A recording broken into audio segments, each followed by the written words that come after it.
Hoy nos vamos a sumergir en el misterio de uno de los monumentos más enigmáticos y famosos del mundo, Stonehenge, un lugar que ha cautivado la imaginación de millones de personas, desde historiadores hasta cineastas. Pero, ¿qué sabemos realmente de este antiguo sitio?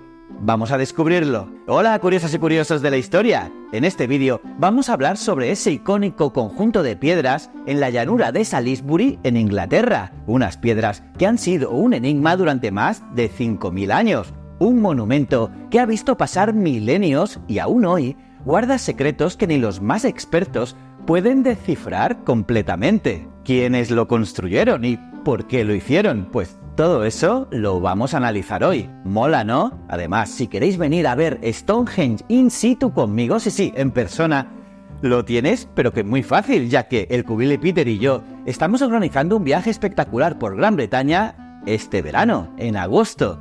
Os dejo más información en la descripción de este vídeo y también te dejo por aquí el vídeo donde te enseñamos todo el viaje. Os animo a que vengáis, ya que aparte de ir a Stonehenge, iremos a Newcastle para visitar el fuerte de Vindolanda, el Museo Romano del Muro de Adriano y veremos, claro, el propio muro.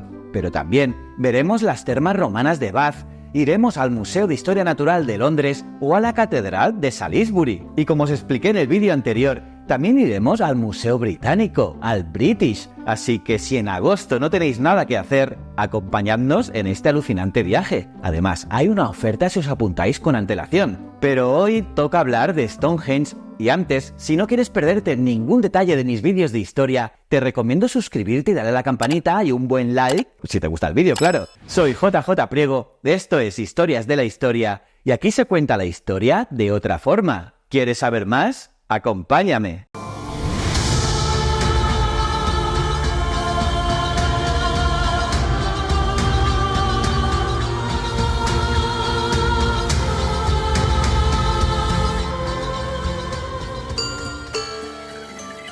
Stonehenge, esa impresionante formación de piedras que se alza majestuosamente en la llanura de Salisbury, situado en el corazón de Inglaterra. Este conjunto de piedras esculpidas se ha erigido como un monumento físico y como un faro de misterio cultural y arqueológico. Aunque es mundialmente famoso por su peculiar disposición y enormes bloques de piedra, lo que realmente intriga es cómo, cuándo y por qué llegaron aquí estas rocas. La historia documentada de Stonehenge comienza en el siglo XII con Geoffrey de Monmouth, quien lo describió como obra del mago Merlín. Desde entonces, cada era ha aportado su propia capa de mito y especulación. Pero fue en el siglo XX cuando realmente comenzamos a aplicar el rigor científico al estudio de este enigma. Y es que Stonehenge no es simplemente un círculo aleatorio de piedras. Está meticulosamente organizado en un patrón que incluye un círculo externo de piedras sarsen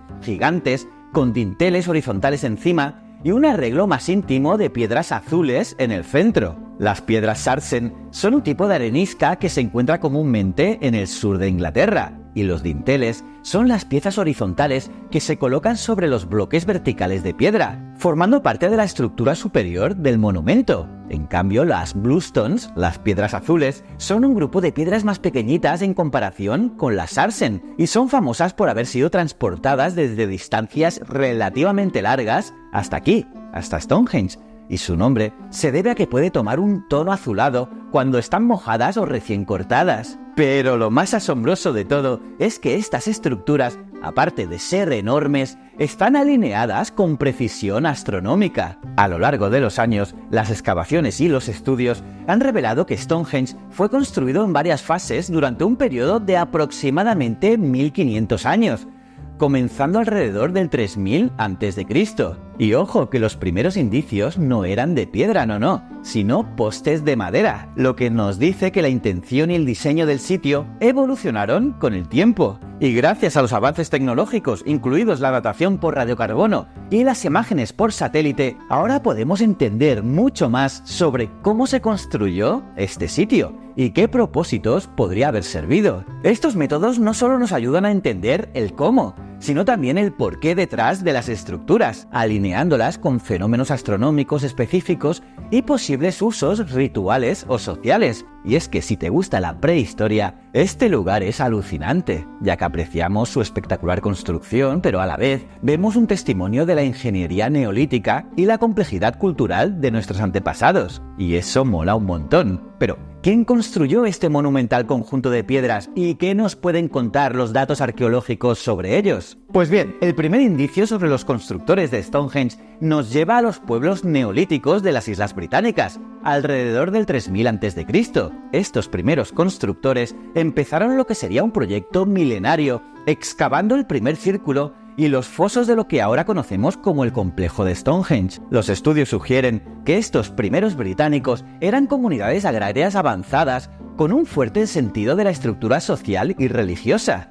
¿Y con qué herramientas lo construyeron? Sí, ¿cómo lo hicieron estos antiguos británicos? Pues usaron herramientas muy básicas fabricadas de piedra y madera, además de cuernos de ciervo que servían como picos. Estas herramientas fueron fundamentales para excavar los fosos y hoyos donde se asentarían las piedras, y las evidencias de desgaste en estas herramientas muestran el esfuerzo físico que debió implicar este trabajo. Además, como os he comentado antes, los estudios arqueológicos han identificado múltiples fases de construcción aquí, en Stonehenge, lo que indica que no fue obra de una sola generación, sino de varias a lo largo de unos 1500 años, y cada fase muestra cambios en la arquitectura y en los métodos de construcción, reflejando posiblemente cambios en las estructuras sociales o religiosas de las comunidades que lo edificaron. Y para saber todo esto, la datación por radiocarbono de los materiales orgánicos encontrados en el sitio ha sido clave para entender cuándo se construyó cada fase de Stonehenge, y estos datos nos han permitido correlacionar las fases de construcción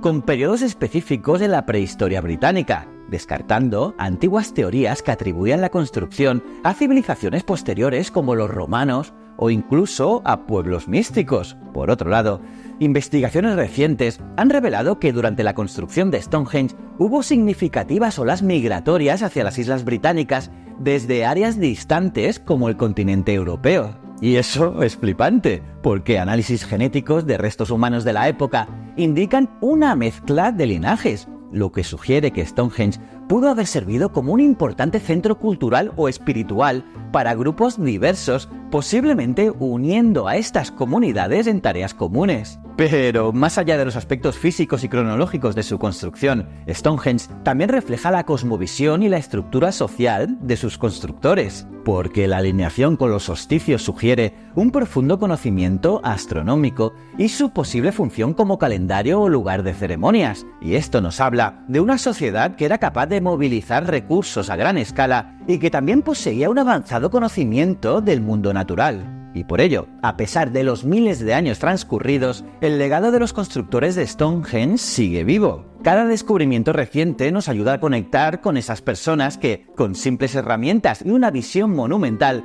lograron crear algo que ha trascendido al tiempo y sigue fascinando e inspirando a generaciones modernas. Y ahora vamos a explicar mejor esa ingeniería detrás de esas piedras, porque esta es una de las preguntas que más realizamos los curiosos. ¿Cómo los antiguos constructores pudieron haber levantado este complejo arquitectónico sin la tecnología actual? Pues bien, como os he adelantado antes, el sitio se compone principalmente de dos tipos de piedras: los sarsens, grandes bloques de arenisca que pesan hasta 25 toneladas cada uno, y los bluestones, piedras más pequeñas que pesan entre 2 y 5 toneladas. Y claro, cada tipo de piedra planteó desafíos únicos en términos de transporte y construcción, porque ¿cómo se trasladaron esas enormes rocas hasta Salisbury Plain? Pues la teoría más aceptada sugiere que los sarsens fueron transportados desde Marlborough Downs, que está a unos 32 kilómetros de distancia, mientras que los bluestones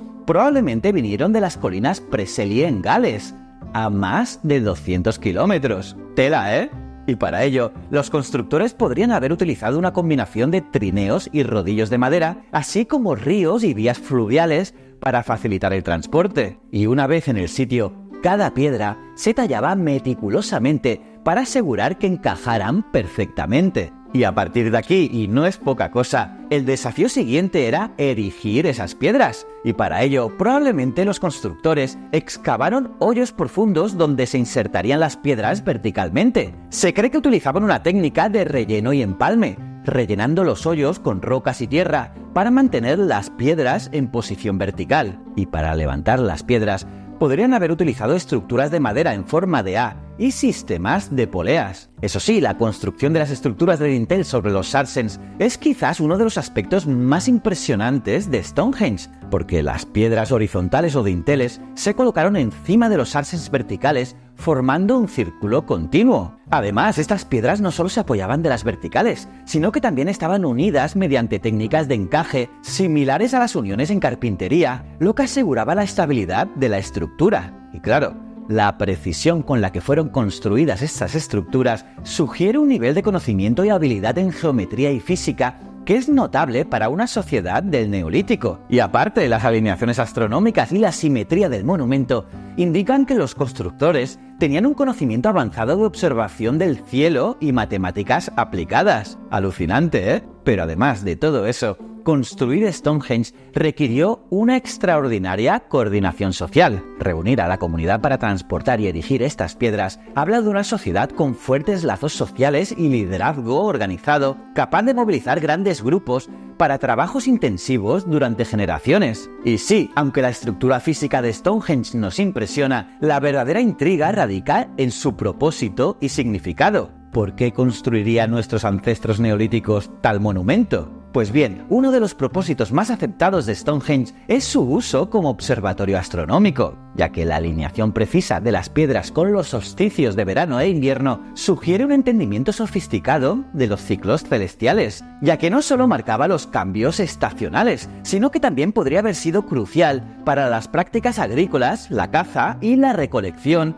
al proporcionar un calendario natural para organizar la comunidad. Pero Stonehenge también podría haber servido como un importante centro ceremonial o espiritual. La presencia de restos humanos cremados en el sitio indica que pudo haber sido utilizado para rituales funerarios, posiblemente relacionados con ancestros o líderes espirituales. Y además de su función religiosa y astronómica, Stonehenge podría haber servido como un punto de encuentro para festividades y celebraciones comunitarias. Estos eventos podrían haber incluido intercambio de bienes, matrimonios entre clanes, resolución de conflictos y festivales que marcaban momentos importantes del año agrícola. La estructura misma podría haber actuado como un imponente telón de fondo para tales congregaciones, simbolizando la unidad y la identidad del grupo. Y la mera escala y el esfuerzo requerido para construir Stonehenge podría haberlo hecho un poderoso símbolo de autoridad y poder. Para las comunidades locales y para aquellos que venían de lejos, Stonehenge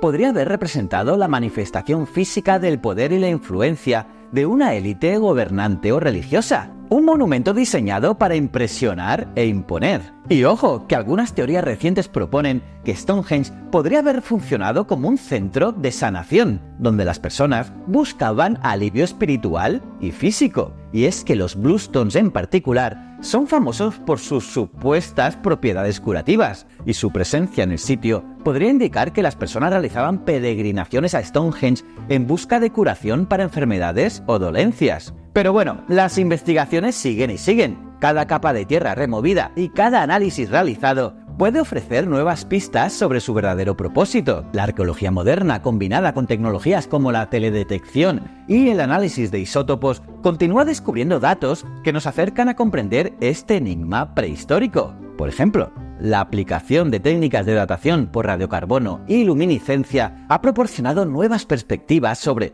cuándo se erigieron las diferentes partes de Stonehenge. Estos métodos han permitido a los arqueólogos establecer con mayor precisión las fases de construcción y uso del sitio, lo que sugiere que Stonehenge fue un centro de actividad continua y no simplemente un monumento estático a lo largo del tiempo. Y los recientes análisis de isótopos estables realizados en los restos cremados encontrados en Stonehenge han empezado a revelar mucho sobre las personas que estuvieron asociadas con el monumento. Y son estos estudios los que nos han sugerido que algunos de ellos podrían haber venido de regiones lejanas, posiblemente indicando que Stonehenge era un destino de peregrinación y tenía una importancia religiosa o cultural más allá de su localidad inmediata. Y el uso de radar de penetración terrestre y otras técnicas de geofísica ha permitido a los investigadores explorar lo que yace debajo de Stonehenge sin perturbar el sitio. Estos estudios han revelado características ocultas y estructuras subterráneas que indican que el complejo de Stonehenge era mucho más extenso de lo que se pensaba anteriormente, incluyendo posibles avenidas profesionales y sitios secundarios de enterramiento. Y sí, quizás el verdadero significado de Stonehenge nunca se ha completamente entendido, pero cada teoría, cada descubrimiento nos proporciona una visión más rica de estas antiguas comunidades neolíticas. Y eso es lo más importante. Por ello, el sitio sigue siendo un destacado centro de investigación académica. Arqueólogos, historiadores, geólogos y otros científicos continúan llevando a cabo estudios aquí. Estas investigaciones son a menudo colaborativas involucrando a universidades y organizaciones de investigación de todo el mundo, lo que subraya la importancia de Stonehenge como recurso educativo y científico. Y aparte de lo importante que es este sitio arqueológicamente hablando, este lugar, designado como Patrimonio de la Humanidad por la UNESCO, atrae a millones de visitantes cada año, lo que tiene un impacto significativo en la economía local. Y es por ello que la gestión de Stonehenge es objeto de debates entre la preservación del sitio y el acceso público. Los desafíos incluyen cómo manejar el impacto del tráfico humano sobre el sitio y cómo presentar Stonehenge de manera que sea educativa, respetuosa y sostenible. Pero lo que está claro es que esta obra de nuestros antepasados lejanos no deja indiferente a nadie. Y ya sabes, si quieres verlo conmigo en persona, entra en la descripción de este vídeo y en pocos meses estaremos allí. ¡Os espero! ¿Cómo os habéis quedado, curiosas y curiosos? ¿Qué os ha parecido este vídeo? Podéis dejar vuestras opiniones en los comentarios, los leo todos. Y nada, aparte de darle like al vídeo si te ha gustado, pues suscribiros y campanita, y recuerda, el conocimiento es un requisito esencial para la supervivencia. Muchísimas gracias.